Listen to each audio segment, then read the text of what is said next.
शुरू करें।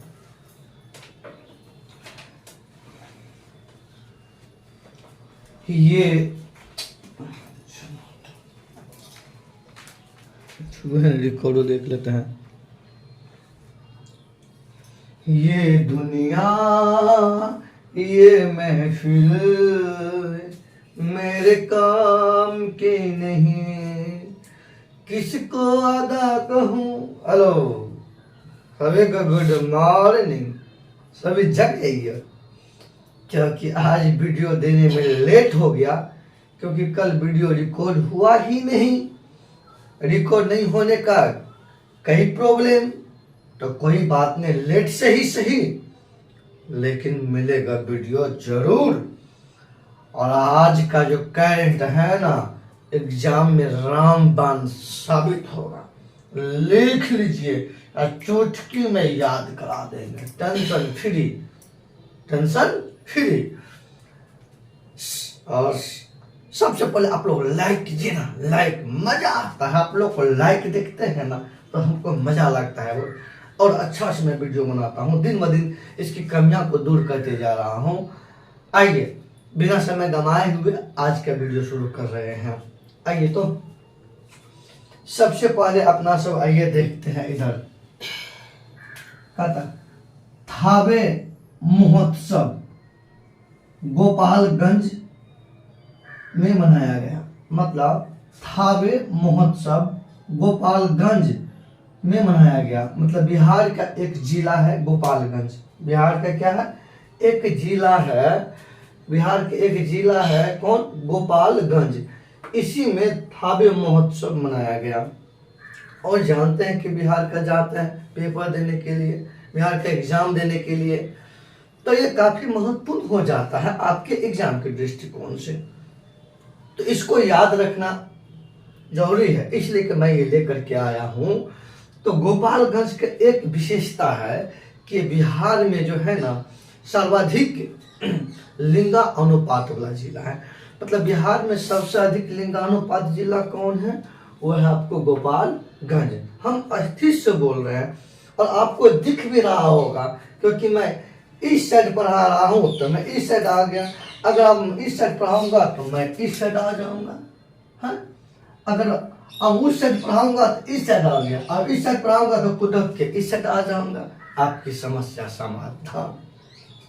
समझ गए ना? तो जाइए बथुकम्बा फूल महोत्सव ये तमिलनाडु में मनाया जाता है। मतलब बथुकम्बा ये फूलों का उत्सव है, फूलों का ये त्योहार है। और ये मनाया जाता है कहाँ पे? तमिलनाडु में मनाया जाता है। और तमिलनाडु ये भारत के सबसे दक्षिणी राज्य है। तो क्वेश्चन पूछेंगे भारत के सबसे दक्षिणी राज्य कौन है? तमिलनाडु है। कौन है? तमिलनाडु। और तमिलनाडु में ही बथुकम्बा फूल महोत्सव मनाया जाता है। अब आइए तमिलनाडु से जो भारत के दक्षिणी बिंदु जो सटा हुआ है उसका नाम है कन्याकुमारी। क्या नाम है? कन्याकुमारी। अब आइए आगे देखते हैं अपना सब। तमिलनाडु की राजधानी चेन्नई है। कहाँ पे है? चेन्नई। और चेन्नई का प्राचीन नाम है मद्रास। आ जाइए आगे। हॉर्न बिल महोत्सव। हॉर्न बिल महोत्सव नागालैंड में मनाया जाता। ये तीनों महोत्सव काफी महत्वपूर्ण है आपके एग्जाम के लिए, निसंदेह आप लोग याद कर लीजिएगा। आइए हॉर्न बिल महोत्सव नागालैंड में मनाया जाता और नागालैंड की राजधानी कोहिमा। नागालैंड की राजधानी कोहिमा। बथुकम्बा फूल महोत्सव कहाँ मनाया जाता? तमिलनाडु में। आइए थावे महोत्सव कहाँ? गोपालगंज में। हॉर्न बिल महोत्सव नागालैंड में। अब आप लोग को अच्छा लगता होगा देखने में। अब आइए भारत सरकार नेट जारी करने का लक्ष्य। भारत सरकार नेट जारी करने का लक्ष्य 2070 रखा गया है।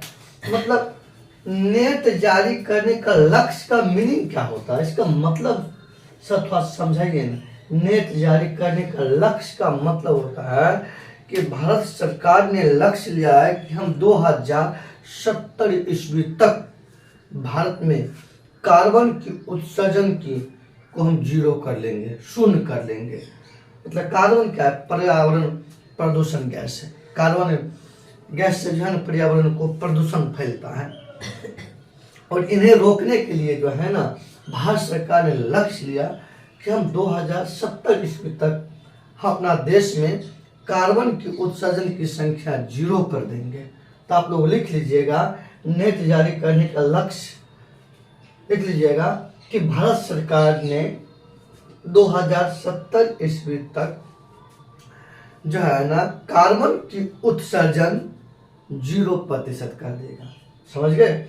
वही हुआ। जबकि यही अगर यह हटा देते हैं तो बिहार सरकार ने, भारत को हटा दीजिए, अपना बिहार है तो बिहार के भी जानना जरूरी है ना। तो बिहार सरकार द्वारा नेट जारी करने का लक्ष्य 2040 है। तो बिहार सरकार के लक्ष्य कब है? 2040 से। बिहार सरकार ने कहा कि हम 2040 ईस्वी तक हम अपने बिहार में कार्बन की उत्सर्जन की मात्रा 0 कर देंगे। देश का भी दे दिए और बिहार का भी दे दिए, दोनों को लिख लीजिएगा, मैं आसानी से बचा रहा हूं थोड़ा सा। अब आइए आगे देखते हैं। भारत को टीबी मुक्त देश बनाना, ये लक्ष्य है 2025 तक। भारत टीबी मुक्त कब हो जाएंगे 2025, ये लक्ष्य है भारत सरकार का, भारत को टीबी मुक्त। तो टीबी का मतलब तपेदिक रोग होता है। तपेदिक, टीबी का मतलब क्या होता है? तपेदिक जो है ना ये रोग, इसको मुक्त कराने का लक्ष्य रखा गया 2025। अब आइए, पराक्रम दिवस 23 जनवरी को मनाया जाता है। पराक्रम दिवस कब मनाया जाता है? 23 जनवरी को मनाया जाता है। ये किसके जन्मदिन पर? तो सुभाष चंद्र बोस के जन्मदिन पर। तो मैं यहाँ नाम लिख देता हूँ, आप लोग आइए। सुभाष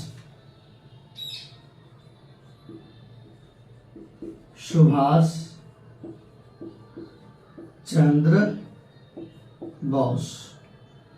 सुभाष चंद्र बोस के जन्मदिन पर पराक्रम दिवस मनाया जाता है। लिख लीजिएगा, ऐसे लिख लीजिएगा, मतलब पराक्रम दिवस 23 जनवरी को मनाया जाता है सुभाष चंद्र बोस के जन्मदिन पर। यह ध्यान रख लीजिएगा।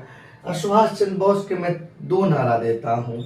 एक नारा, तुम मुझे खून दो मैं तुम्हें आज़ादी दूंगा। ये नारा आपको किसी ने दिया? सुभाष चंद्र बोस ने। और यही सुभाष चंद्र बोस का ही एक नारा है, दिल्ली चलो। इन्हीं का नारा, इन्हीं का एक नारा और है, जय हिंद। तो ये 3 नारा दी है, तीनों नारा आप लिख लीजिएगा। समझ गए ना? तो हम आपको करंट तो बता रहा हूँ, साथ साथ कुछ महत्वपूर्ण स्टैटिस्टिक जीके भी बता रहा हूँ, तो उसको भी लिखते जाना है, क्योंकि कहाँ से क्या क्वेश्चन आ जाएंगे कहना मुश्किल है। अब आइए आगे, आइए मोचा चक्रवात। आइए मोचा चक्रवात। एक बात हम इस चक्रवात में थोड़ा सा लॉजिक देना चाहते हैं। अगर हमारी इस लॉजिक को समझिएगा तो सब कुछ आ जाएगा। मौस हो गया मोचा, अब मौस हो गया मई महीना में आया, अब मौस हो गया म्यांमार को प्रभावित किया। देखिए, मौस हो गया मोचा चक्रवात, ये कब आया? मई 2023 में आया। किस देश को प्रभावित किया? मौस हो गया म्यांमार को प्रभावित किया, और साथ में बांग्लादेशों को कर दिया ना, पड़ोसी वो है तो उनको भी प्रभावित हुआ। अब एक बात और समझिए, यहाँ पे मैं एक चीज और लिख रहा हूँ। नामकरण देश तो यमन, तो बीच में मोह है, अरे है कि नहीं है? मोह है ना। तो यमन देश ने मोचा चक्रवात का नाम दिया। तो ये आपको बड़ा पूछे जाते हैं, प्रश्न पूछेंगे क्या कि मोचा चक्रवात का नाम किस देश ने दिया? तो यमन ने दिया। मोचा चक्रवात कब आए? तो मई 2023 ईस्वी में आए। मोचा चक्रवात किन देश को प्रभावित किए? तो बांग्लादेश को, और साथ में म्यांमार को भी प्रभावित किया। आइए अब देखिए, इस चक्रवात से म्यांमार में काफी तबाही मच गया। क्या हो गया? काफी तबाही मच गया। तब भारत सरकार ने म्यांमार को आर्थिक सहायता प्रदान करने के लिए एक योजना लाया, एक ऑपरेशन चलाया। उस ऑपरेशन का नाम है ऑपरेशन करुणा। ऑपरेशन देखिए, यहाँ देख लीजिए, सब ध्यान से देखिए, ऑपरेशन करुणा। ये ऑपरेशन करुणा भारत सरकार की ऑपरेशन है। इस ऑपरेशन का एक ही उद्देश्य है, जब मोजा चक्रवात आया और मोजा चक्रवात से म्यांमार को काफी नुकसान पहुंचा, तो इस चक्रवात के माध्यम से भारत सरकार ने म्यांमार को आर्थिक सहायता प्रदान किया। तो वही नीचा में लिखा हूं, भारत सरकार ने इस चक्रवात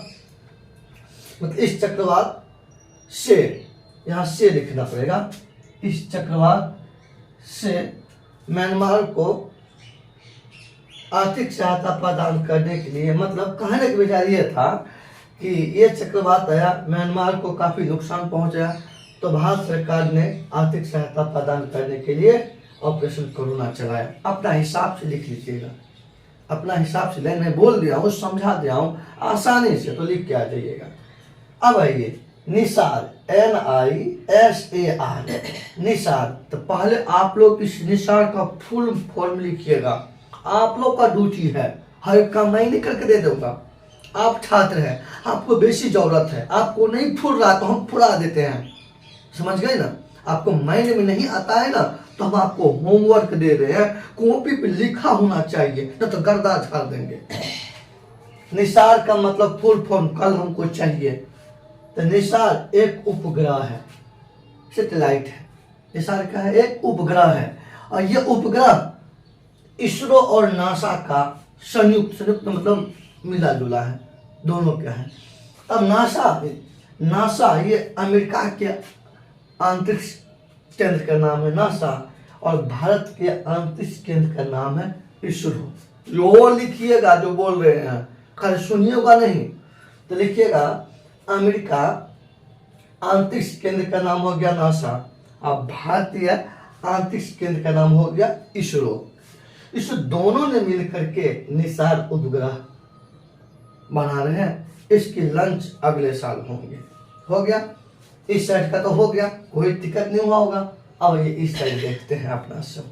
अब इस किस साइड आ गए, आइए इंटरनेट इन इंडिया रिपोर्ट 2022। मतलब ये है 22, लेकिन प्रकाशन हुआ 2023 में। यह report the internet and mobile association द्वारा जारी किया गया। ये ध्यान में रखिएगा, यह report the internet and mobile association द्वारा जारी किया गया। ध्यान सुनिए, इस रिपोर्ट के अनुसार भारत की लगभग 52% आबादी के पास इंटरनेट यूजर है। मतलब कहने के बजाय इंटरनेट यूजर का मतलब यहाँ समझिए, की पॉइंट पकड़िए, मैं इनका मीनिंग समझा रहा हूँ। इंटरनेट यूजर का मतलब भारत के मात्र 52% ही आबादी इंटरनेट की सेवा से जुड़ा हुआ है। बाकी बात बच गया 48% के बाहर है। 48% जो आबादी बच गया, उनको पता ही नहीं है कि इंटरनेट क्या होता है। उनके पास इंटरनेट सेवा पहुंचा ही नहीं, तो इंटरनेट का वो आनंद भी नहीं लेता होगा। तो वो पते नहीं है, इंटरनेट सेवा से जुड़ा हुआ है ही नहीं, तो क्या भजिया लेगा वो। आइए तो ध्यान सुनिए, इंटरनेट यूजर का मतलब होता है कि इससे इंटरनेट से कनेक्शन जुड़ा हुआ नागरिक। तो केवल कितना प्रतिशत है, 52%। शेष 48% वह इस सेवा से जुड़ा हुआ नहीं है। अब आ जाइए, मतलब इस रिपोर्ट के अनुसार गोवा में सर्वाधिक 70% इंटरनेट यूजर है। मतलब गोवा का मतलब वह जो है ना 70% नागरिक इंटरनेट सेवा से जुड़ा हुआ, मात्र 30% ही नागरिक नहीं जुड़ा हुआ। इस रिपोर्ट के अनुसार भारत में सबसे अधिक इंटरनेट सेवा से जुड़ा वाला राज्य हो गया कौन, गोवा वाली बीच में। गोवा वाली बीच में मतलब गोवा जानते हैं भारत का सबसे कम क्षेत्रफल वाला राज्य है, छोटा सा राज्य है। लिखिएगा। मेरा मुंह क्या भरिया देख रहे हैं। आइए, बिहार में सबसे कम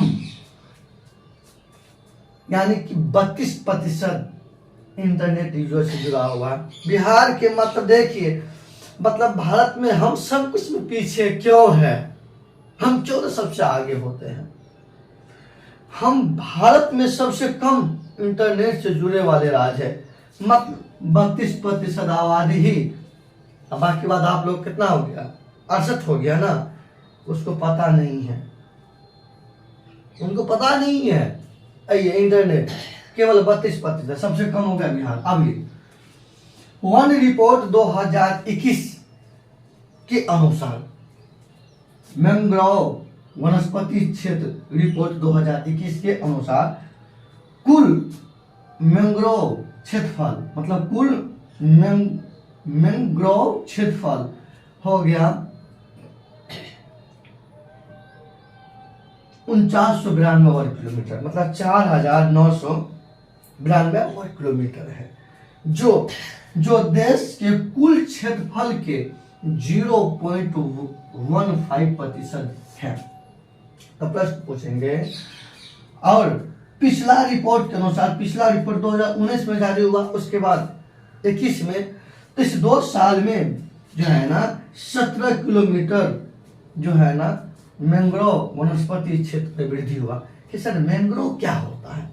अरे वैसा क्षेत्र जो पानी से ढका हुआ है, जो दलदल है, वही होता है। आइए, सर्वाधिक मैंग्रोव क्षेत्रफल वाला राज्य हो गया पश्चिम बंगाल। कौन हो गया? पश्चिम बंगाल। और सबसे कम मैंग्रोव क्षेत्रफल वाला राज्य हो गया कौन? कर्नाटक। चलिए, सबसे पहले आप लोग स्क्रीनशॉट लीजिए, जल्दी से आप लोग स्क्रीनशॉट लीजिए। अगर आप स्क्रीनशॉट ले लिए होंगे तो ये 4 बिंदु देखते हैं। आइए, थाबे महोत्सव गोपालगंज बिहार के जिला में मनाया जाए। बथुखम्बा फूल महोत्सव तमिलनाडु में। हॉर्नबिल महोत्सव नागालैंड में। भारत द्वारा नेट जारी करने का लक्ष्य 2070। अब आइए, भारत को टीबी मुक्त देश बनाना 2025। पराक्रम दिवस 23 जनवरी को मनाया जाता है। मोचा चक्रवात मई 2023 में आया। नामकरण यमन देश ने किया। प्रभावित क्षेत्र म्यांमार और बांग्लादेश। भारत सरकार ने मतलब इस चक्रवात से म्यांमार जो प्रभावित था उनको सहायता प्रदान करने के लिए ऑपरेशन कोरोना चलाया। निसार एक उपग्रह है और ये इसरो और नासा का संयुक्त सैटेलाइट है, ये उपग्रह है। इंटरनेट इन इंडिया रिपोर्ट 2021, यह report the internet and mobile association द्वारा जारी किया गया। इस रिपोर्ट के अनुसार भारत के लगभग 52% आबादी के पास इंटरनेट यूजर है। गोवा में सर्वाधिक 70% इंटरनेट यूजर है। बिहार में सबसे कम 32% नेट यूजर है। मैंग्रोव वनस्पति क्षेत्रफल रिपोर्ट 2021 के अनुसार कुल मैंग्रोव क्षेत्रफल हो गया 4992 वर्ग किलोमीटर हो गया, जो देश के कुल क्षेत्रफल के 0.15% है। और पिछले रिपोर्ट के अनुसार 2021 में 17 वर्ग किलोमीटर मैंग्रोव वनस्पति क्षेत्रफल में वृद्धि हुई। सर्वाधिक मैंग्रोव क्षेत्रफल वाला राज्य हो गया पश्चिम बंगाल और सबसे कम मैंग्रोव क्षेत्रफल वाला राज्य हो गया कर्नाटक। जल्दी से आप लोग लिख लीजिए, लाइक कीजिए, सब्सक्राइब कीजिए, शेयर कीजिए, दोस्तों को ग्रुप में भेज दीजिए। टेंशन फ्री करंट का भी चुटकी में याद करा देंगे। जय हिंद, जय भारत।